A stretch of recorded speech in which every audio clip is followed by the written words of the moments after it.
Welcome again.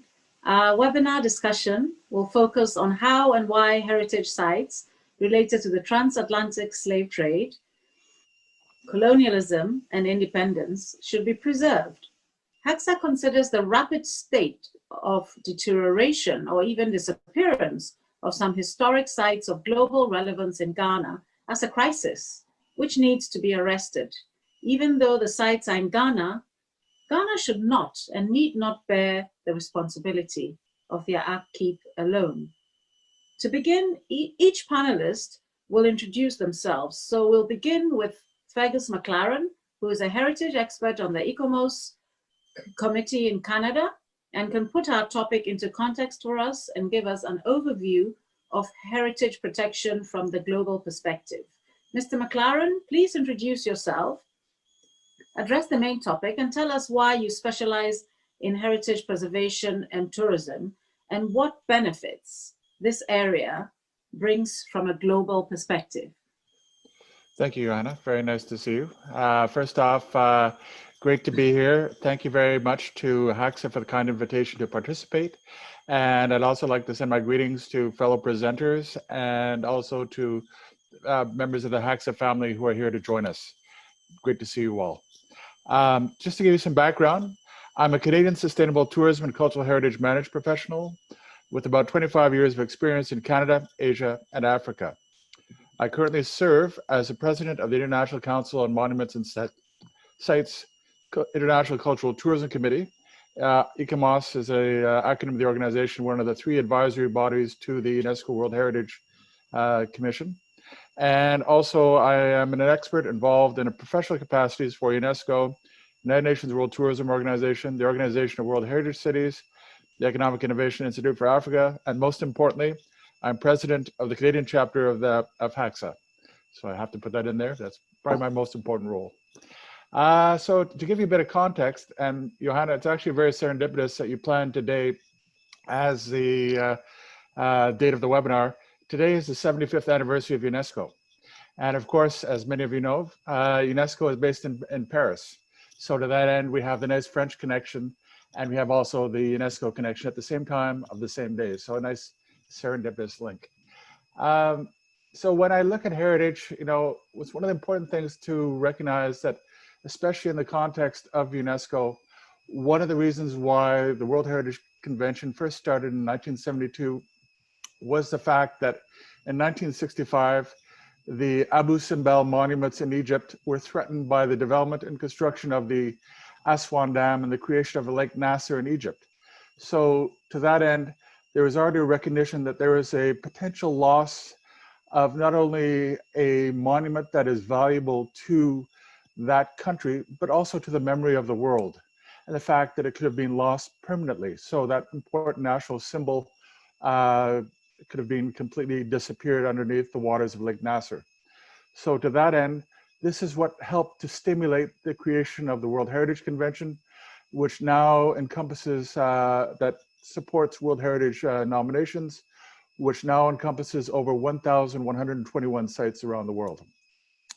So to that end, there's a recognition, especially at the World Heritage level, that it's important to preserve these sites for the memory of the world, and also to recognize what has taken place to either create this history or that heritage, and why in many ways it's important not to forget that heritage or history. This is especially the case of the enslavement period, as well as the other important things that have occurred in Ghana with that era of colonialism, the overcoming of it, and independence. All these aspects are very important to maintain. And from a touristic standpoint, when you look at a place or a destination, why do you travel there? Why do you travel to Venice? Why do you go to Paris? Why do you go to Beijing? Why do you go to Timbuktu? All these places have unique cultural elements that draw you there. And many of those cultural elements are those high profile built structures, venues they've heard about, that are storied and that are very well known. And these are all places that are really important as attractions, but are also very representative of that place. And finally, for myself, why did I get into the field? I love to travel. I'll be honest about that. But at the same time, you know, I've seen many places around the world, and I've seen the expressions of culture and heritage, and many of these are World Heritage Sites. And to me, to be able to see these sites, to touch them, to feel them, to understand them, is to also understand the culture of that place and what happened there. And certainly when I was in Ghana last August, it was my first opportunity to be in West Africa, but you know, to actually be there, see it, the forts and castles site, the different structures that are there, Fort Richter, the Stairway to Nowhere. I mean, all these places, they are very important, not only for Ghana, and this is really important to recognize, but it's important for the history of the world because it recognizes a very important, very seminal, very dark period of our time that we should not forget. And by retaining these symbols, we're able to remember what we need to do to become a better society and a better people, not only within the country, but globally as well. So thank you. Thank you very much for that wonderful introduction. And now our next panelist will have the floor in the form of Nie Hansen V. Nie Hansen V will introduce himself and then answer this question. Nie Hansen, you come from royal lineage, and the Hansen name implies some Danish ancestry. Can you give us the background of where your title comes from and the origins of the Hansen name? In the 18th century,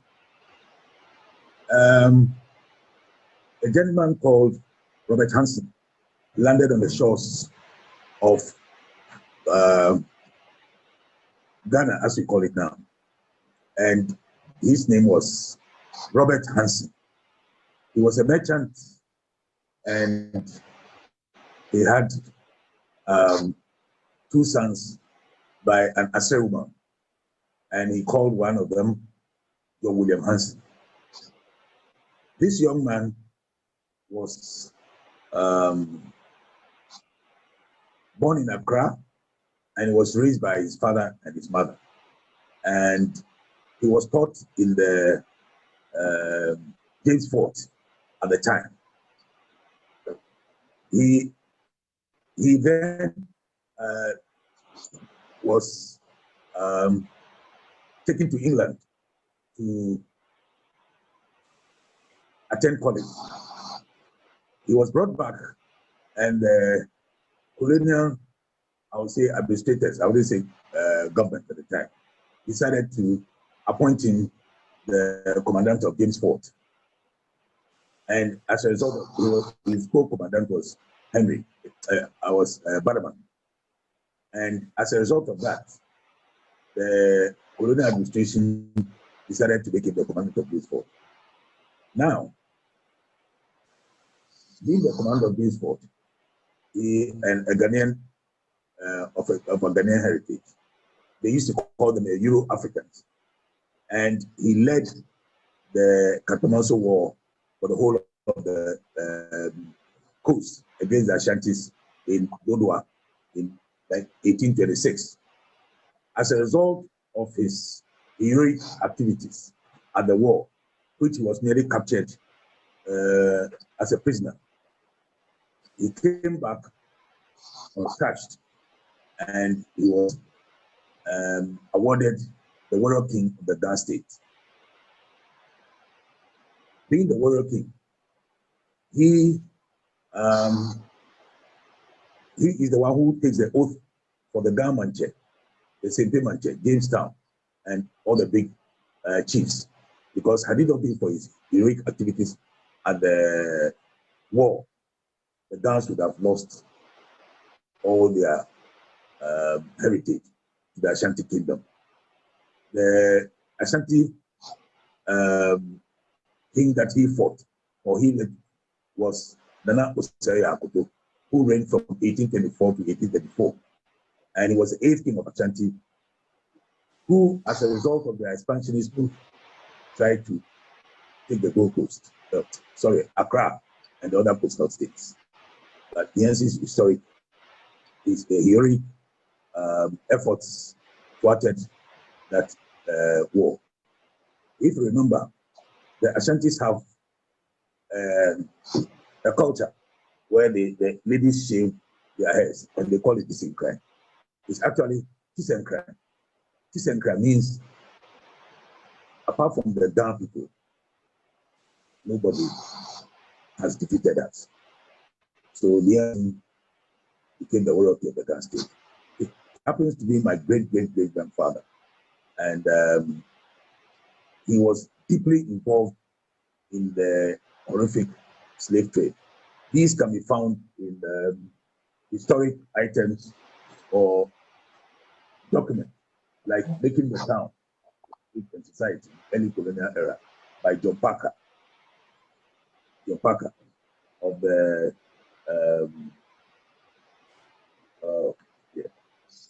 John Parker was sponsored from the UK to come and undertake this study. You can have that, another one in Buruku's biography, and Adam J. Grover, and history of the Dokos and Ashanti, and a host of others. And even Ashanti's own, except that they thought he was a white man, Ashanti culture, well, a handbook on Ashanti culture. Now, Thank you. Coming to myself, I am officially called Dr. Reginald Hansen Thompson, but I'm traditionally known as Me Hansen the Fifth. I'm an auditing and accounting professional, and I'm the CEO of the Treasury & Co.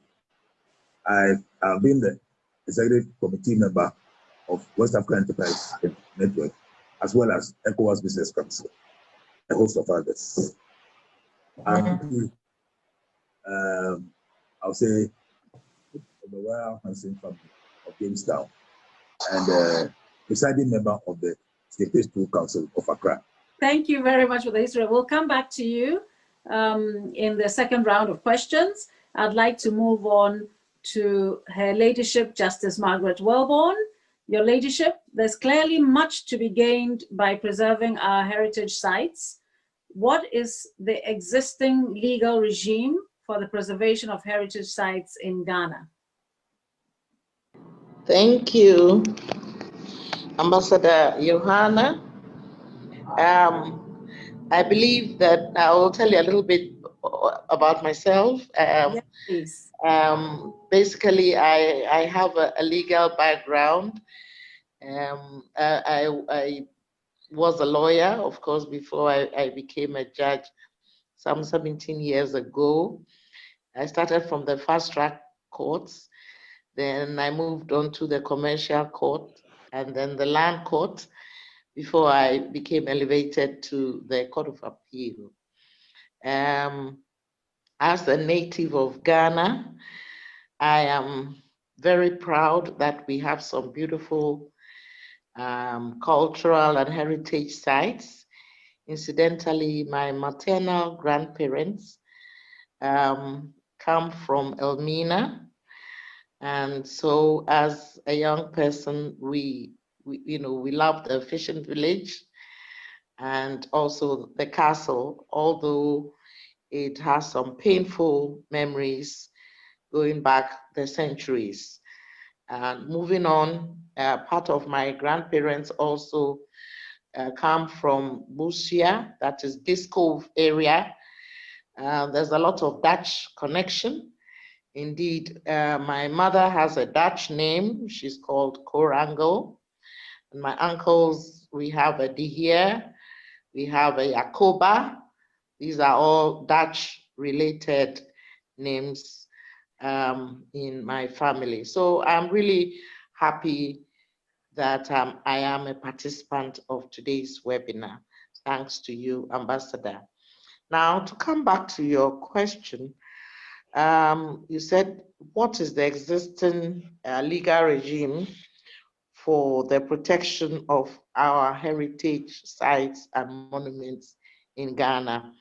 I will start from our 1992 Constitution, Article 39(4), which in general states that the state shall endeavor to preserve and protect places of historical interest and artifacts. And so going on, the Ghana Museums and Monuments Board was established to oversee, this objective years ago. And along the way, Ghana has been a signatory to some international conventions and charters, all towards this objective. I mean, making sure that we implement this objective. We will find, though, that as much as we have got some executive instruments, there's still a lot to be done. There are lots of gaps in our legal regime, and particularly we need to identify and declare some of these sites as cultural and heritage sites, and also make sure that they are well protected. So there have been some policies, national policies along the line, but I will admit and concede that there's still a lot more to be done. And thankfully, UNESCO, and I believe also the Dutch government, because they want to collaborate with us towards the shared and mutual heritage sites between Ghana and the Netherlands, for instance. And so there is a willingness to help Ghanaians, but I think first of all, Ghanaians also must be interested enough, and we must be aware, we must have enough domestic tourism to ensure that our children appreciate these sites and also appreciate the need to preserve them.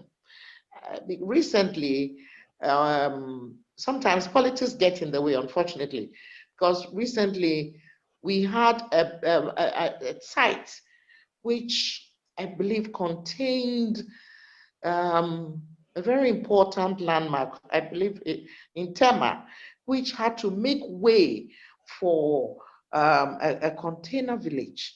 And some of us felt very sad about that, because that also was where the, Tema is a town where we have the Greenwich Meridian, where it says the center of, the earth and all that. And so we kind of needed to preserve that. But unfortunately, for economic reasons, that site had to go away. So all in all, I would say that we do have the willingness to have this legal regime. We have started, but the gaps need to be filled. Thank you very much, Ambassador Johanna. Thank you very much for your contribution, your leadership. And we'll now go to Professor Wellington, who will introduce himself, tell us a bit about himself, and then answer this question. The history of the transatlantic slave trade is a complex one.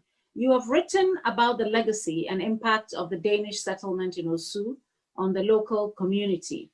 Is your book mainly based on oral history? My name is Henry Ni Ajiri Wellington, and the Wellington in my name has a history. It has connection with the Danish Osu past. I don't have time to go into that, but my background is Osu. My father and his ancestry are very much rooted in the Osu community. My mother happened to be half Ga, half Akwapim, but that also enriches my background. Now, all these kind of historical connections I have in my family led me to the study of architecture. And I became a professor of architecture. And because of my background from Osu, somehow at the back of my mind, heritage matters were very, very prominent. So about 15 years ago, I came across a book titled The Coast of Slaves, written by a Danish man called Torkild Hansen. I'm not sure whether he had the connection with Ni Hansen, but the book was translated from Danish into English by a professor at the University of Ghana. She's no longer in the country. But the book really excited me because I realized that it had to do with the history of Osu. And most of it I knew from school, from my parents, from my teachers, and so forth. But a lot of them also were unfamiliar. So I decided that after I've read the book that I would do further research for me also to write a book on Osu. And that's how it came about that about 12 years ago, 13 years ago, I wrote the first edition of the book called Stones Tell Stories. The subtitle is the history, the memory of the history of the Transatlantic Slave Trade by the Danes. Now, the book, if you read the introduction, clearly states that it is a historical narrative. It's not a history book as such, it's a historical narrative. That is, it's a book written about Osu and the Danish period, and then its effect, the period of the Danes in Osu and the impact and the consequences. But written in the form of the Ghana traditional way of telling stories. So in as much as the information I had based on hard historical facts, I interpreted a number of the information I had and put it in the form of a story. Now, so going to the question whether my book has its basis mainly in oral history is a difficult question to answer. Let's ask the question, what is oral history?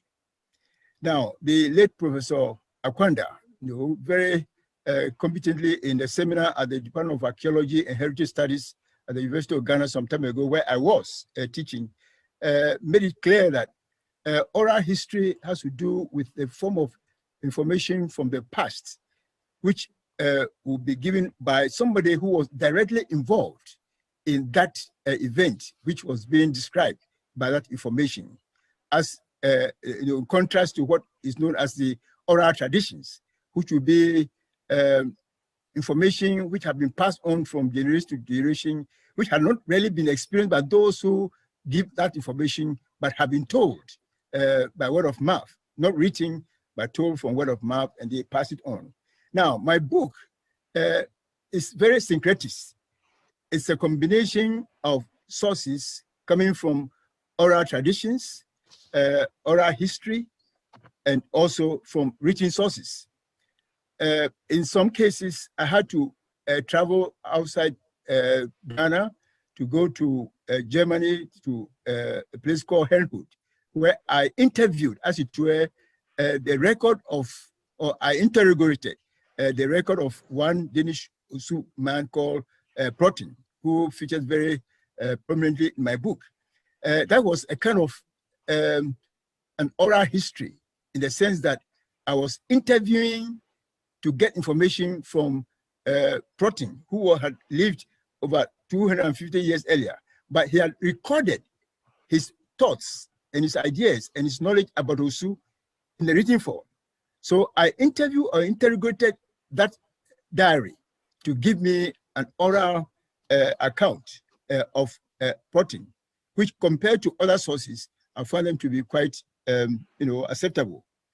Yeah, so my book has this kind of wide background, as I've said, not really pure history, but interpretation of history, and then combination of people's perceptions, people's ideas, people's experiences also. Because in some cases in the book, for example, when I was writing about the family trees of Osu, which relate to the Danish past, I had to get information from the families, which they have obtained from written records in the family, which have been kept by the family. And so my book, Joanna, if I have to end, is mainly, it's not based only on oral history, but it's based on other sources. Thank you very much. Wonderful. I'm very happy that you have explained to us how the book came about. The book is available from HACSA, so if any of you are interested, just send an email to HACSA and we can get a copy for you. Stones Tell Stories in Osu. And I'll move on to the second round of questions. So, Mr. Maclaren, to your knowledge, how do African countries fare as a whole in the protection of heritage sites? And is there more that can be done? Thank you, Anna.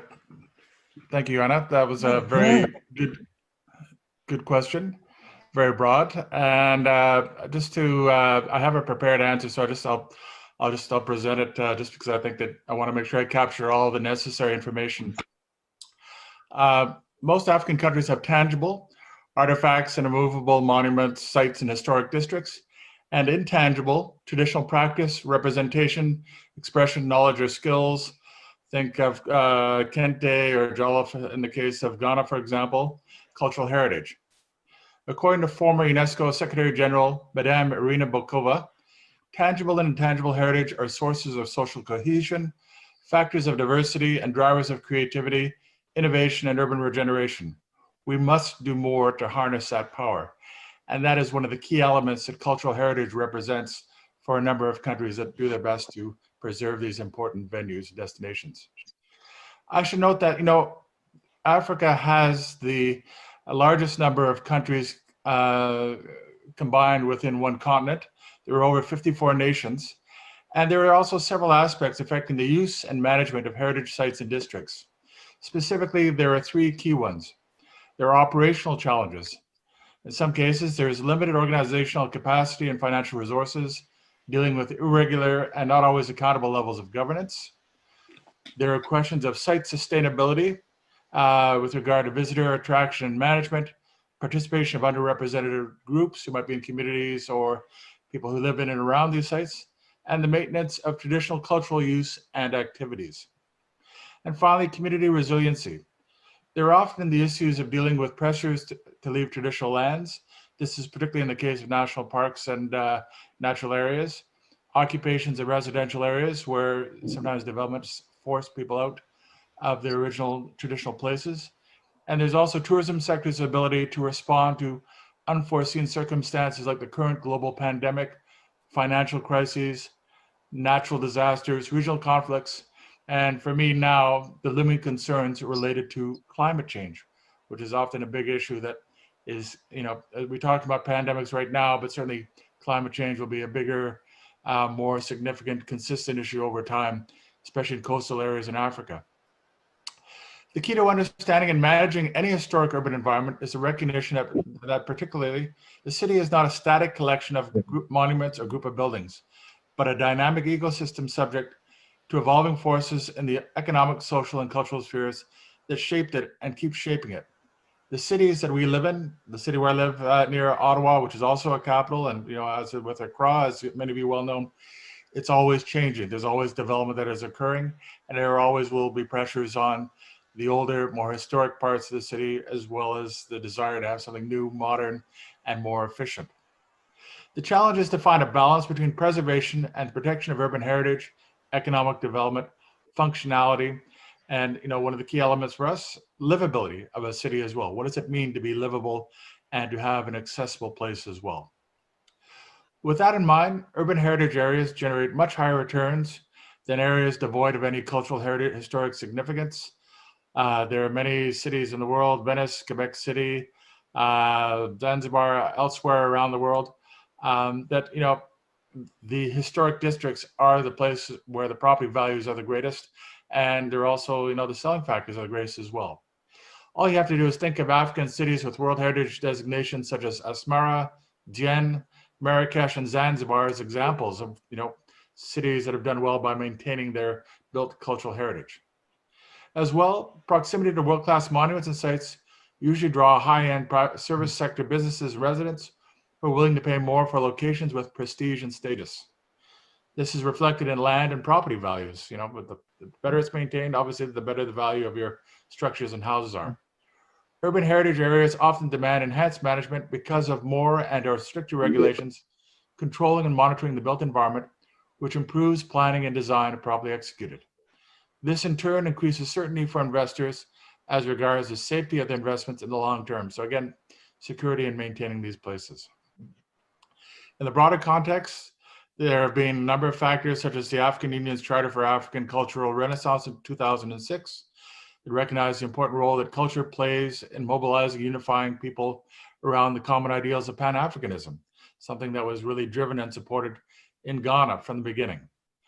Multilateral agencies and financial institutions have since indicated, such as the UNESCO 2018 report on World Heritage for Sustainable Development in Africa and the UNWTO's Agenda for Africa, the need to ensure that destination sustainability planning from a tourism context of these sites involving these places resonates with inclusive community benefits and economic transformation. Capacity building initiatives have already emerged on the ground through national academic institutions and multilateral bodies such as the African World Heritage Fund based in South Africa, UNESCO national offices, Ghana of course has one, and emerging ECOMOS national committees that help support, promote, and nominate World Heritage Sites. Finally, looking forward, the 17-20-30 Sustainable Development Goals underline the need to consider the different facets to build and maintain a viable and functioning society. There is even a specific reference to historic and nature-based resources with SDG Target 11.4, strengthen efforts to protect and safeguard the world's cultural and natural heritage, not just world heritage, but the overall heritage of the world. So in closing, while there are many challenges for African countries in the preservation of their cultural heritage, it should be noted the current impacts of the global pandemic are being felt at heritage sites around the world, not just in Africa, not just in Ghana, in terms of visitorship and accompanying revenues to maintain these historic places. The money is not there. In many places, visitorship is down to 95%. The bigger challenge in the longer term, however, and this is again what I believe, will be meeting the needs of burgeoning population pressures. As I said before, Accra is certainly experiencing it, as are other large urban centers across Africa, as well as the emerging impacts from climate change. And again, especially in coastal areas, higher seas, changes in the climate conditions, other factors. There are a number of factors that we can look at now, but more importantly, we have to be looking at down the road in terms of how we build a more resilient, stronger cultural fabric. Thank you. Thank you so much, Fergus Maclaren. And we'll move on now to her ladyship, Justice Margaret Welbourne. You mentioned about the fact that some heritage sites have been destroyed. And as we know, many of them are in disrepair. And those which are private, like the Franklin House and the Richter House, which are featured in our tours, could be demolished, for example, by their owners without any legal penalties. So indeed, we don't have a regime for protecting privately owned heritage sites in Ghana. What can be done legally to ensure that world, African, and national heritage sites in Ghana are preserved and not destroyed or demolished? Thank you, Ambassador Johannes. Indeed, this has been an issue that needs to be tackled as soon as possible. To my mind, there are probably little, laws. There are some laws, some domestic laws that could possibly be called upon to penalize those who are doing this. But of course, we need to be very sure that these laws are specific in terms of speaking to the issue as to, first of all, whether those sites have been recognized as such, whether they have been declared, and whether there are any specific laws guaranteeing their safety and their protection. If we do have that, then I believe that we could implement these laws and deal with the offenders. However, if we do not have these specific laws, it is my belief that there might be some laws even within the the criminal code where we could call upon these to ensure that we safeguard these heritage sites. Having said that, and moving forward, looking at the gaps that we clearly can see, somebody will say that, well, this is my house. I want to pull it down. I want to put up a skyscraper, which is going to economically benefit me and my family. And what is that got to do with you? But then we need to, that is why I always think that, first of all, apart from the laws, before the laws can be actually understood by the people that is supposed to serve, the people ought to understand the rationale for those laws. And that is why I think that the curriculum, even for our children, must include the appreciation of these heritage sites. Going on from there, apart from the education, we then, at the Attorney General's office, in collaboration with the Ghana Museums and Monuments Board, and making sure that the directive principles of state policy, particularly regarding the protection of these cultural heritage sites, is clearly stated in the 1992 Constitution.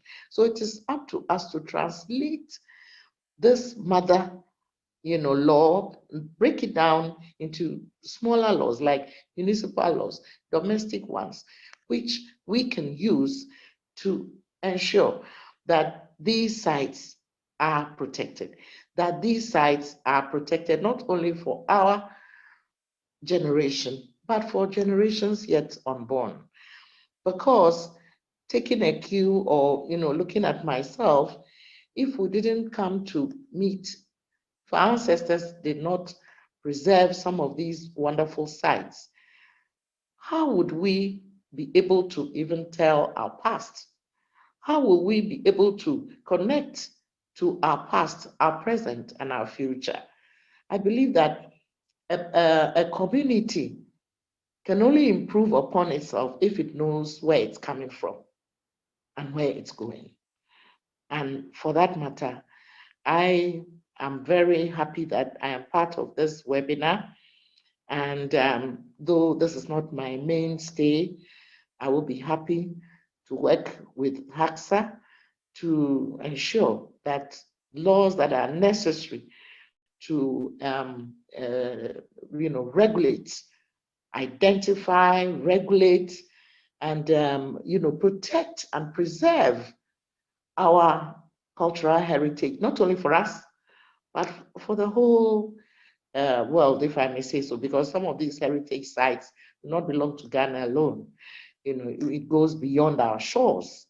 And so, Ambassador, this is what I would say for now. The laws are there, but they are too broad. They are not specific, and we need to, break it down. We need to bring it nearer home. We need to let the people own the laws so that it will be easier for them to comply with them. So thank you very much. Thank you very much, Your Ladyship. And we shall now continue in the same vein with Nee Hansen. So Nee Hansen, he comes from a royal background, and I would like him to tell us whether there are sites which are associated with his family, any historic sites, and whether they still exist, and also give his opinion on why we should preserve historic sites and monuments. So Nee Hansen, could you please take the floor? To the point. My great-grandfather, who was appointed as the commandant of Jamesport, was deeply involved in the slave trade. And as a result of that, his immediate ancestors, his immediate families who were born after him shunned what he did. Going straight to the point, it is interesting to know the first hotel in West Africa, that is the CV Hotel, was built by Hansen, and it was owned by Hansen, and it's still owned by the Hansen family. Unfortunately, some unscrupulous people have gone to demolish it without my permission, and it has been sold. Federal Community Beginning and Close. To latter this day, we are fighting because the demolition was done in a rush, and I'm in league with some interested parties where we want to put up a new monument there. What is happening is the slave partner of Hansen were actually housed there when they came, and the slaves were not well built up or fed. And it will be interesting for the diaspora, members of the diaspora family to live there or to come and spend some time there when they come to the new harbor. That's the harbor. In actual fact, it was the Jamestown harbor which also necessitated that the hotel was built there. It's called Sydney Hotel. Now, there is a historic place just behind Bible House. It's called Hansen Mom. When you see Mom, Fort, Hansen's Fort. And this is where some of the slaves were channeled through a tunnel which still exists, which has been recovered for now. And they were being passed through the James Fort for onward shipment through the harbor, Jamestown Harbor, to the diaspora. There is one interesting fact. My maternal side is the Hansen. My maternal and paternal side is the Thompson. And the Thompsons were brought in from the Caribbean, specifically Trinidad and Tobago, to come and teach the Europeans and Euro-Africans in the James Fort. And as a result of that, I being a returning slave, so to speak, I'm now sitting on the stool of the slave master, which makes it very, very imperative that if we are thinking of it, plans are afoot, that we are going to install, apart from our warrior king status, we are going to install the king of the black diaspora. And for that matter, it is to promote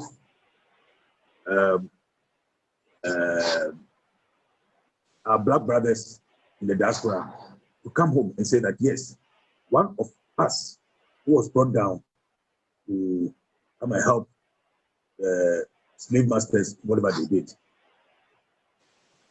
has now been installed a chief and a king of the black state.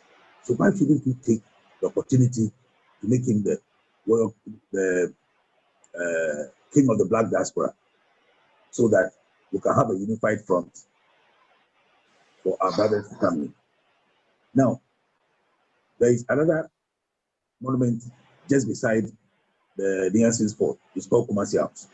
This Kumasi House houses the remains of Hansen and the wife, Nana Platinum, who was given to him by the Ashanti Kingdom for peace between the Ashantis and the he was a princess from Nadasi, where the gold is. And I'm happy to say that that house called Kumasi House houses a very big monument, a very, very big monument. I don't want to say it on air, which we are preserving, and at the right time, we'll let it come out. The Bible House also belonged to the Hansen, and there are historical reasons why all these monuments should still be preserved. So our final panelist is Professor Wellington. And Professor Wellington, your second question is, which major sites are featured in your book? And are you concerned about the deterioration of some of these sites? Yeah, okay. Thank you for the question, which gives me opportunity to express some of the passion I have for the work I've been doing. Now, as you correctly refer to, I have a number of sites identified at Osu when I was researching to write the book Stones Tell Stories. There are so many of them, but for the purpose of clarity, I want to categorize them. I have sites which were basically in the whole community. We have 4 or 5 traditional communities at Osu. We have Osu Kinkawe. We have Osu Ashinte Blohum.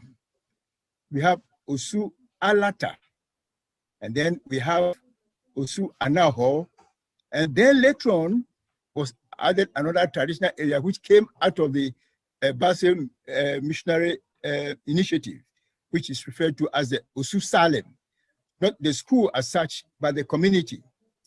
Now, the information I built around what transpired during the Danish period, the interaction between the Danes and Osu people, all centered around these 5 areas I've referred to as major sites.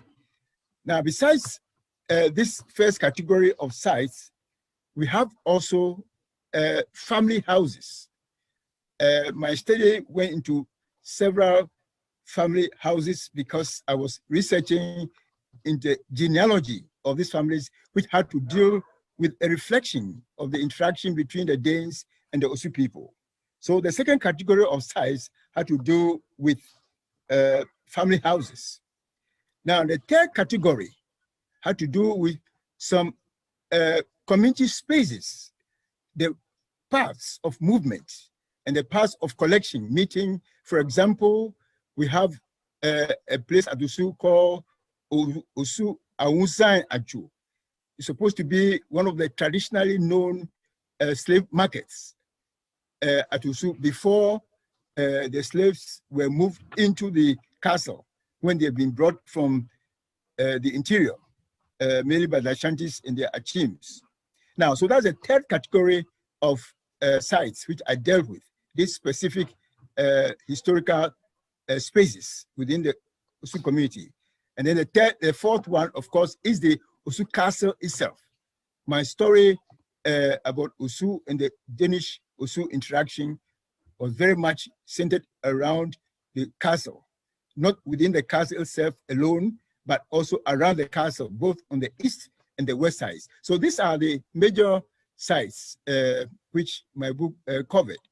Now, you asked the question whether, what do I think about the deterioration of these, some of these sites which I've referred to.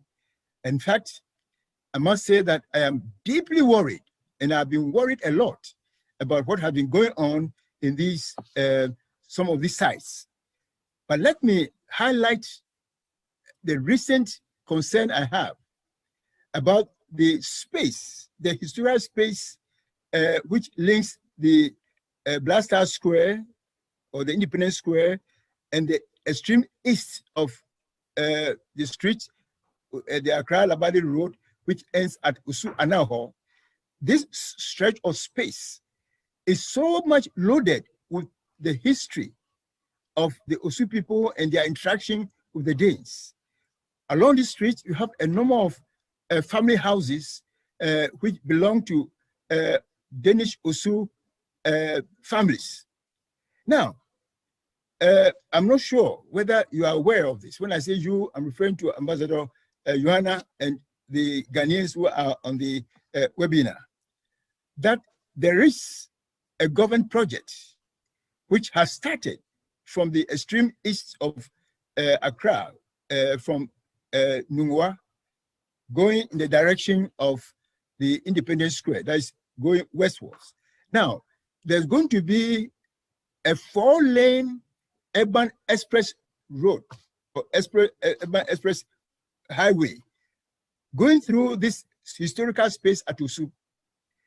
Now, a 4-lane dual carriage expressway, if it's going to be built, will completely erase many of these historic buildings and historic spaces along the route I've referred to.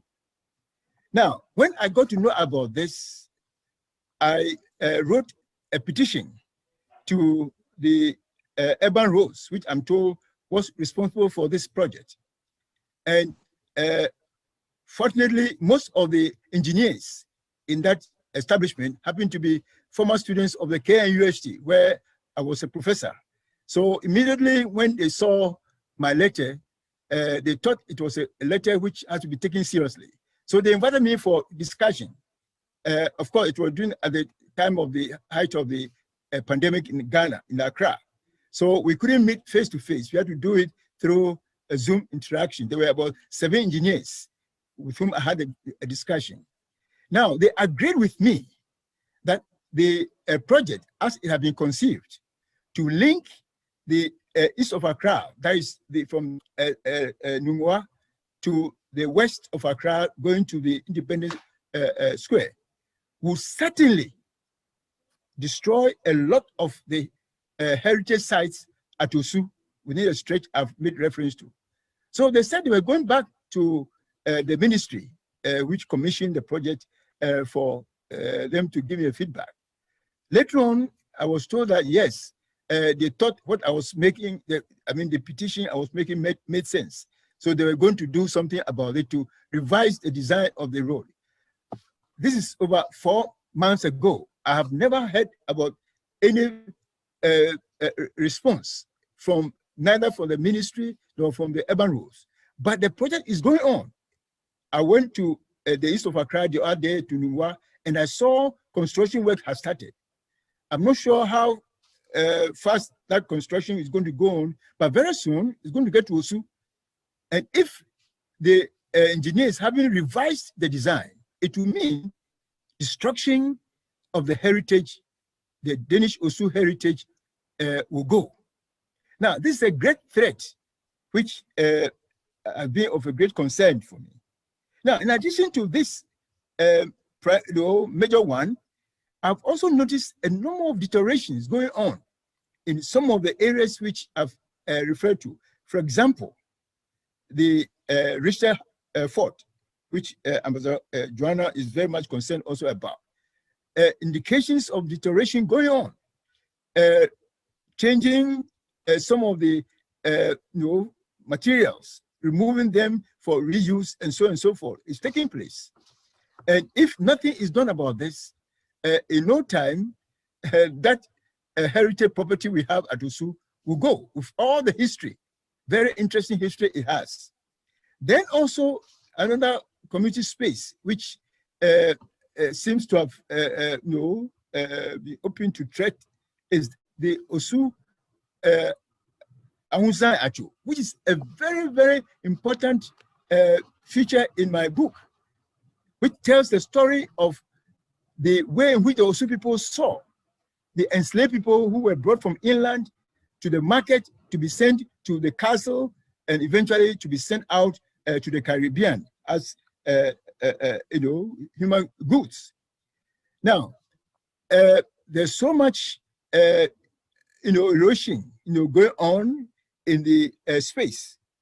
And the worst thing that happened recently is that the historical name, or the physical historical name which have been put on this space have been changed. There used to be a signboard indicating that, marking that space as the Osu Ahunsan Acho, that is the slave market. But it has been changed to New Owusu Street. Now, this is affecting the intangible dimension of this very important historic space.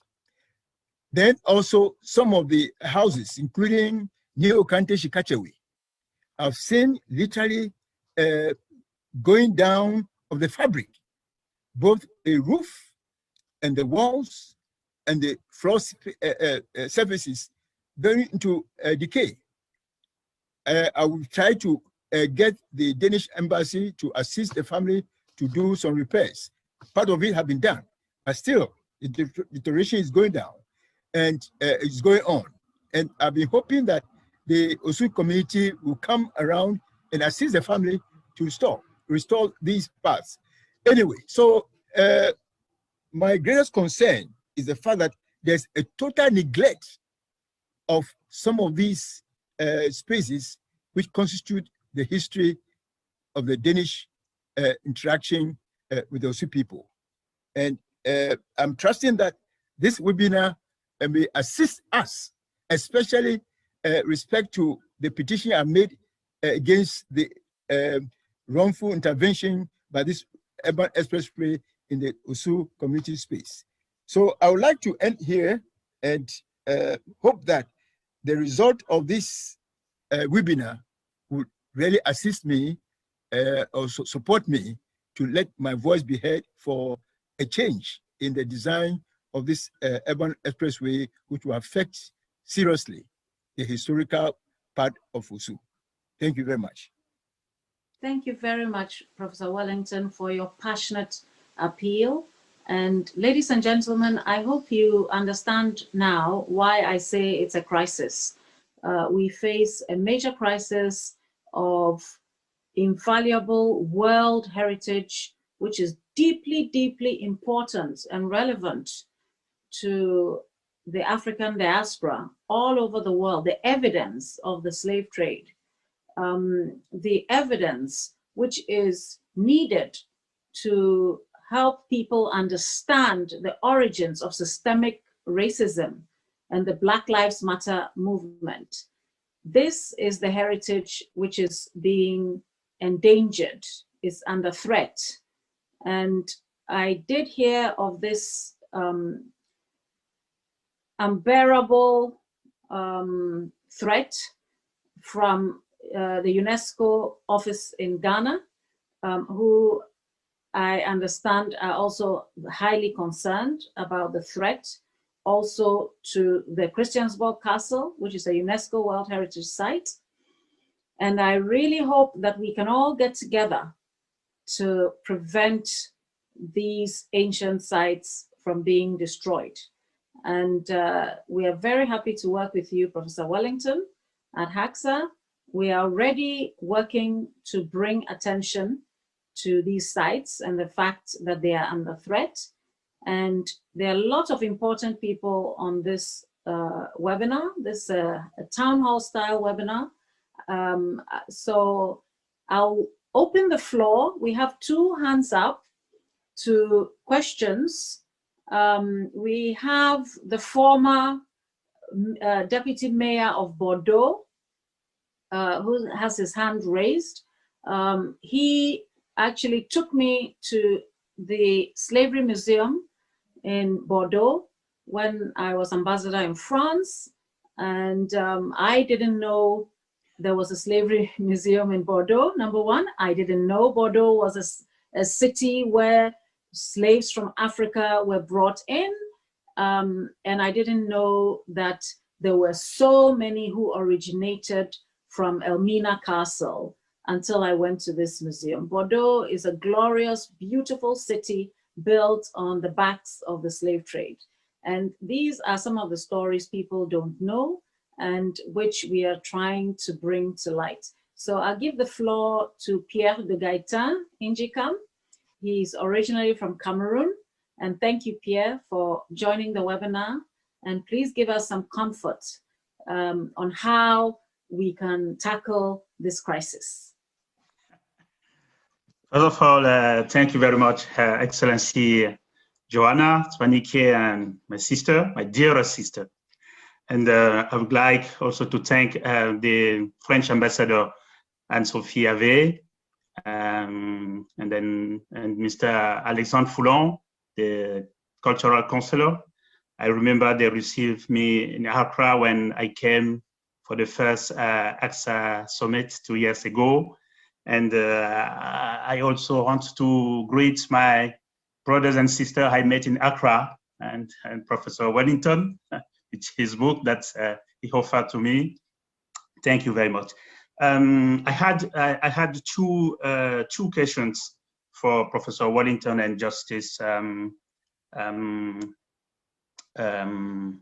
Welbourne. Margaret Welbourne. Yeah. But before asking those two questions, I wanted to bring my support, my deep support for the HACSA program, because I think that we need, for Africa, we need to cross the linguistic barriers about Francophones and Anglophones. And we should remember that even before the 1884 Berlin Conference, Africa was already united, and then we need to keep the unity of Africa. And the second things I want to say is that there is really a link between the situation of Africa and the destiny of the African diaspora.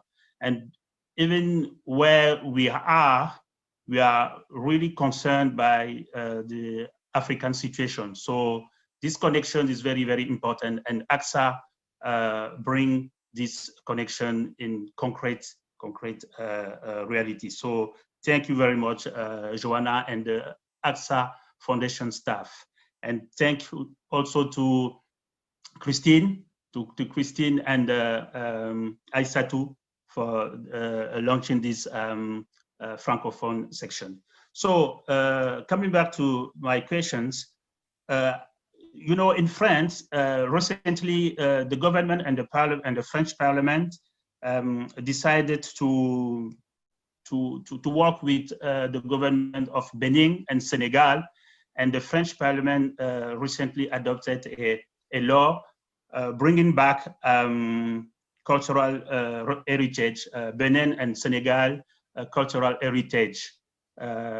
So I wanted to know if in Ghana there is also an effort to bring back the Ghanaian cultural heritage, as we did after what we call the report of the two researchers, Felwine Sarr, who is a Senegalese philosopher, and Bénédicte Savoy. That was the first question. And the second question, particularly to Professor Wellington, are you in contact with other African researchers in the neighboring countries about this slavery history, this Ghanaian slavery, for example, in Ivory Coast, for example, in Senegal? That was my two questions. Thank you very much. Okay, so we'll go with Professor Wellington first. Professor Wellington, can you attempt to answer both questions, and then we'll go to her ladyship afterwards? Can you unmute your mic, please? If you do that, thank you. Yeah. Thank you very much for your word of encouragement, and also for your decision at that time to accept the offer of my book. I'm not sure that I sold it to you. I gave it to you free, but thank you very much for your interest. Yeah, and thank you for the two questions you have brought up. I think they are very important questions which will guide us in our further development. Now, the first one, I would say that yes, fortunately, just recently, under the auspices of the Ghana National Commission for UNESCO, a national heritage committee has been established. And fortunately, I was invited by the Ghana National Commission for UNESCO to participate in the deliberations of the committee. And also I was sent to represent the Ghana Academy of Arts and Sciences. So I have taken a very important position in that committee. When the committee met for the first time, a subcommittee was established to prepare a strategic development plan. And I opted to be a member of the that strategic development plan, consisting of about 10 members of the committee. And one of the important points I'm going to make is the need for rectifying this shortcoming about the legal framework which defines heritage in Ghana and heritage conservation and heritage preservation. It is very important for the committee, which is a national body, under the auspices of the Ghana National Commission for UNESCO, to operate with a legal strength. Because as our distinguished judge has said, with that framework, all our initiatives and activities will be only wishes. We won't have any strength to implement the things which we have in mind. So I am going to do everything that one of the most important things, of the first most important things we have to do in this Heritage Committee to do the strategic plan is to establish the legal framework, because that's the framework within which we can effectively operate in preserving and conserving the Ghanaian heritage. Right. So this is my take on that first question. Now, the second question, which is directly sent to me, whether I have any academic or professional lineage, links or linkages with colleagues in the sub-region. I must say that I have somehow, if you like it, I've gone back a little bit in my commitment to sub-regional, West African sub-regional activities.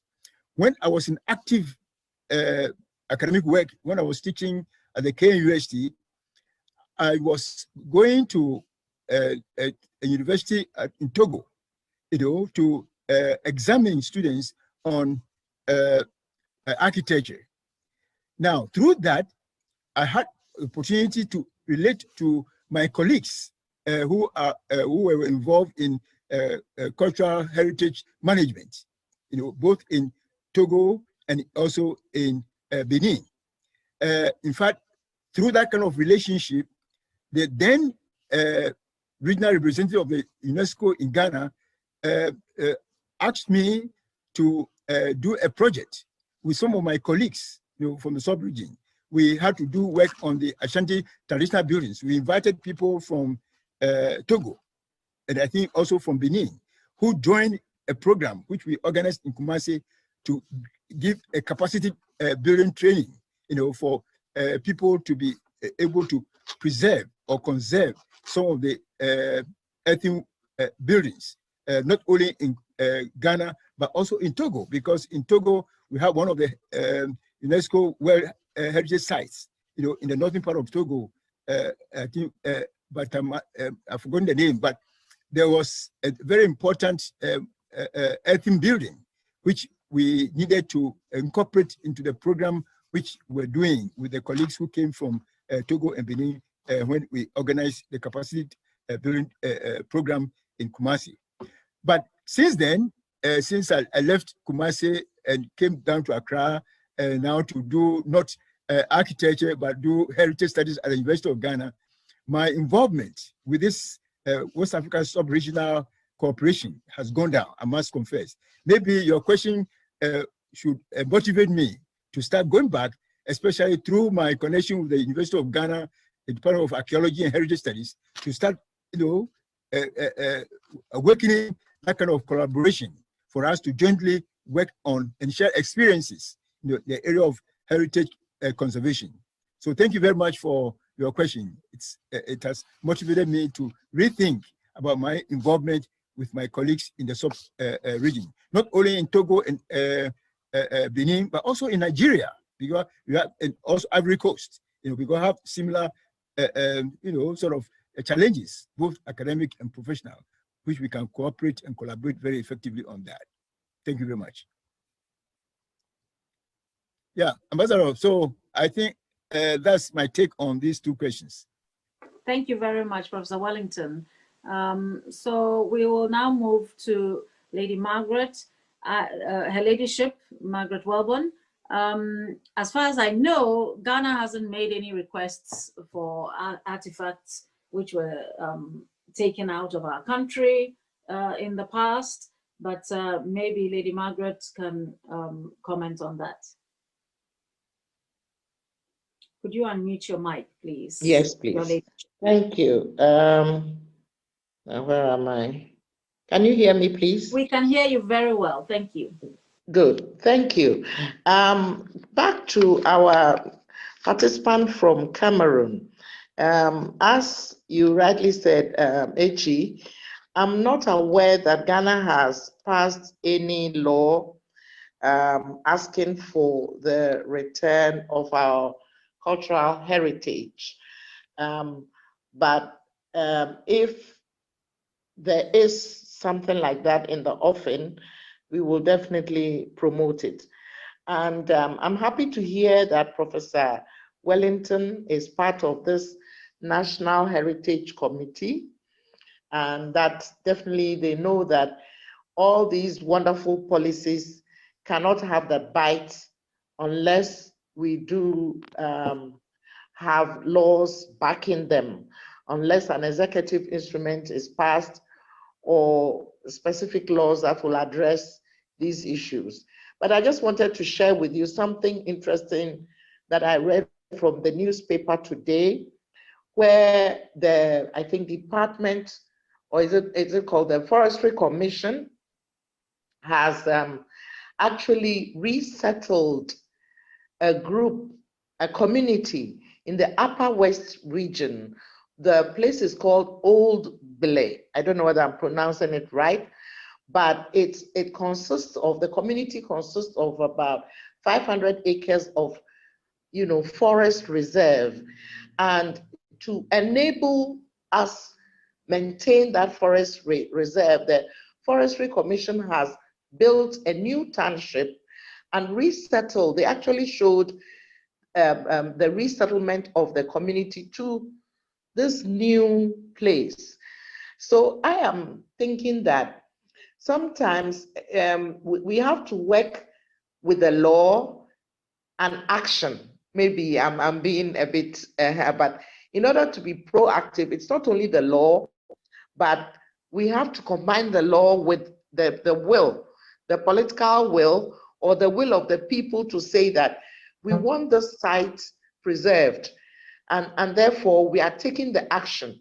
For instance, this Awusai Chu that Prof was referring to, if it could be cordoned off, if the people in the stakeholders, the people in Osu will say, no, we don't want this, our site, to be destroyed by this new road that is coming to cut through. So we've cordoned it off. This is something that we want to be a part of. This is something that we don't want to forget. Then that will help us, together with whichever laws that the National Heritage Committee, for instance, will propose to the Attorney General to be drafted and therefore to be implemented. And definitely whatever law will be drafted will come with the appropriate sanctions and penalties for defaulters. So this is what I would say at this point, Your Excellency. Thank you. Thank you so much, Your Ladyship. That was a very interesting contribution. And so at this stage, we have run out of time, but I see some very interesting people who are participants. So I would like to allow one last question to anyone who would like to ask or contribute to the debate? One last question, one last comment. And if I don't see any hand going up, I will, there, Lady Gifty Tete. I can see that you're giving us some emojis. Can you unmute your mic? Yes, I have them. Yes. Thank you very much, Ambassador. Thank you, all of you. It's been very informative. I think Her Ladyship answered part of the questions I wanted to ask. I am particularly concerned about the, well, everything else, but more so the expressway that Doc talked about, Professor talked about, that's happening along the Accra highway. I was thinking, yes, we're trying to approach the ministries and the powers that be. In the event that these things are set in stone and there's nothing that can be done, couldn't we relocate some of these artifacts or anything of that sort? I wonder what would happen if nothing, if the ministry doesn't come back, and as he's saying, the construction is going on and he goes past it. Do we lose it completely? Is there a way around it? But I think Her Ladyship touched a little bit on it, or resettling some people elsewhere. So perhaps that could also be something we need to look at if it's possible. I am also aware that there's going to be a fishing harbor along the Accra way somewhere, something that I was signed into, some contract that was signed some 2008, a while back by a Chinese company who are going to have a fishing harbor somewhere around the lighthouse. I don't know if I'm saying it right. And people were already, there's an orphanage that was, whose building were broken. And I was very upset about this. This was sometime last year, toward the end of last year. And I was wondering why this would go on, because there's a worth of history in those places. So what can be done about such a thing? Okay. Thank you, Lady Gifty. I think I will take your comment and question, because I do feel very passionately about this problem. So the first is no, we can't move anything in that sense. In the old days, the streets were narrow and the heritage sites are very close to each other. So if you're going to build a 4-lane highway, they will have to be knocked down. It's as simple as that, and they can't be moved anywhere else. The whole point is that site is the heritage site. And yes, being a lawyer yourself, I was hoping you would say, for example, let's come together and bring some kind of action against. Yes, I was really happy, and I'm waiting for us to finish so I come to you and say, what are we going to do about this? Let's march and have something that goes without saying. Yes, absolutely. So I think that I don't know, whether we have locus. I don't know if Her Ladyship can speak to that, but if we do have locus, then under Ghanaian law, then maybe we can bring some kind of class action to prevent the highway going through the heritage sites. I think that would be one first step to bring attention to the powers that be, because I suspect at this stage, a lot of people don't even know that this is happening. And then the next thing, of course, is what Her Ladyship suggested, which is to actually have some kind of activism and demonstration around the subject, get a group of people to make some noise.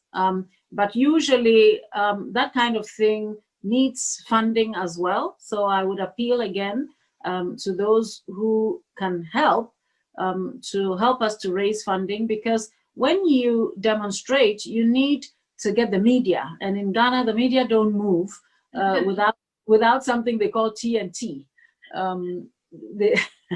I recently found out what that meant. It's transport and oh gosh, you see, I've forgotten again.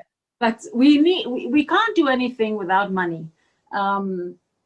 But we are very, very willing to take this case on and to advocate for the protection of the sites, and we need help from everybody who has any kind of resources to help us do this.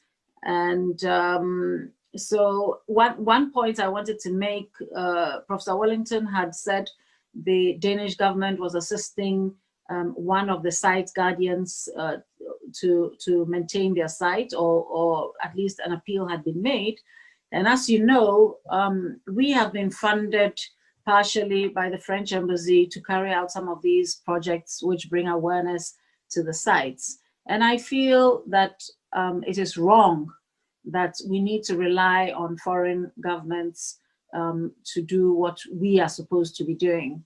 I feel that Ghanaians should also take part in protecting their sites. And like I said in my speech, that the world needs to know about these sites and needs to take responsibility for these sites, because even if the Ghanaian government had all the good intentions, Ghana is a very small country. These are huge monumental sites, 28 forts and castles, and that doesn't include the private sites, the slave markets and other things, which there are no markers at the moment to indicate. There's really so much rich heritage, culture and legacy which needs to be preserved. So like I say, I would like to hear from those who have some ideas about how we can move forward. And then we'll end this meeting. So I have Professor Wellington's hand up. Thank you. May I just add this piece of information, that when the sword cutting ceremony took place at Nungwa a couple of months ago, I was giving a piece of news that the vice president who did the sword cutting made reference to the fact that the project managers have been asked to take note of the fact that if properties had to be destroyed because of the road construction, those families who occupy those properties will have to be properly compensated. In addition to that, it was said in that news I had that areas where the project will go through, if heritage sites will be affected, they will have to review the design. This was said, I'm told, by the vice president when he was doing the sword cutting. But as I've said, until now, I still haven't heard anything from the urban roads to show how they have reviewed the design to avoid the eradication of the heritage properties in that space at Osu. Now, in my protest note, I made reference to the fact that according to UNESCO now, or the UN, if you destroy a people's heritage, it is an attack on their identity. And if you attack the identity of any group of people, it's a crime against humanity. So I threatened the urban highways that if they went ahead and they decided that they will go and do the construction as it has been designed, which will affect the place, I'm going to ask all the lawyers who were trained at the Kenya University, because the late Professor Andam and I were the people who initiated the establishment of the School of Law at the Kenya University. And I was going to ask all the lawyers who had graduated from the Kenya University to assist me to go to court to stop the action of the government. Otherwise, we have to go to the International Court, Criminal Court, to make a case against Ghana. This might be a joke, but I meant it to be serious, because that's a way by which we'll be able to dramatize our reaction against what the project is intending to do. And although there was a goodwill, at least from the vice president, that goodwill hasn't been translated into reality.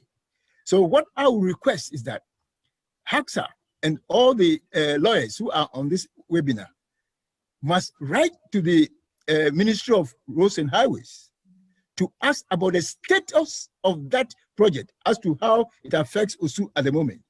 because I haven't had any official response yet.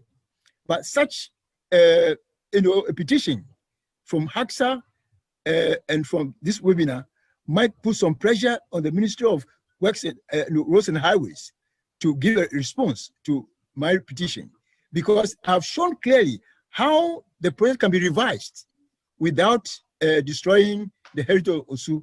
It's possible. I've shown them technically how it could be done. And the engineers at the time we had a meeting agreed that my idea was feasible, but they lacked the official permission to do the change. So what I'm saying is that we need to pressurize the Ministry for Roads and Highways to come up clearly as to what is the status of the petition I've sent to them. Thank you. Thank you. Thank you very much, Professor Wellington. We really appreciate your initiative and your activism, and we are here to support you and to work with you to achieve this work. So today's discussions have revealed a great deal both about the value of heritage preservation and the challenges, the immense challenges that must be faced in order to protect these connections to our past, which still remain. Only through cooperation, coordination, and responsible stewardship can we preserve the legacies of the past. The history is a dark and difficult one of oppression, slavery, and colonialism in Africa and around the world. Communities were left fragmented, history suppressed, and connections to the past forgotten or destroyed. But as we have seen today, there's still hope to rescue what still exists, which will be critical in helping people learn, understand, and appreciate the history of African peoples, which is key to bringing an end to systemic racism, anti-Blackness, and Afrophobia around the world, which is the main goal of supporters of the Black Lives Matter movement.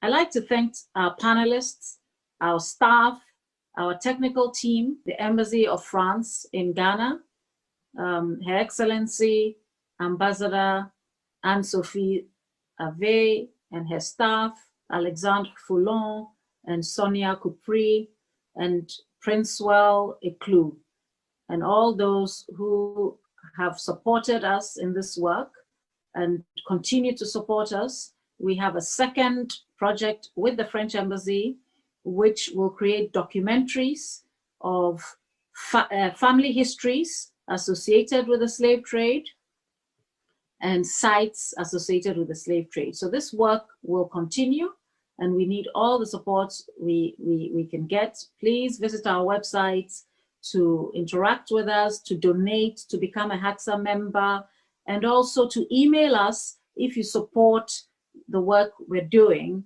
giving us your ideas and the ways in which we can bring people together to speak with one voice and bring together all the resources of like-minded people to overcome this huge challenge. You can visit us at thehaxa.org, and you can follow us on social media at the HACSA. Thank you all, and goodbye.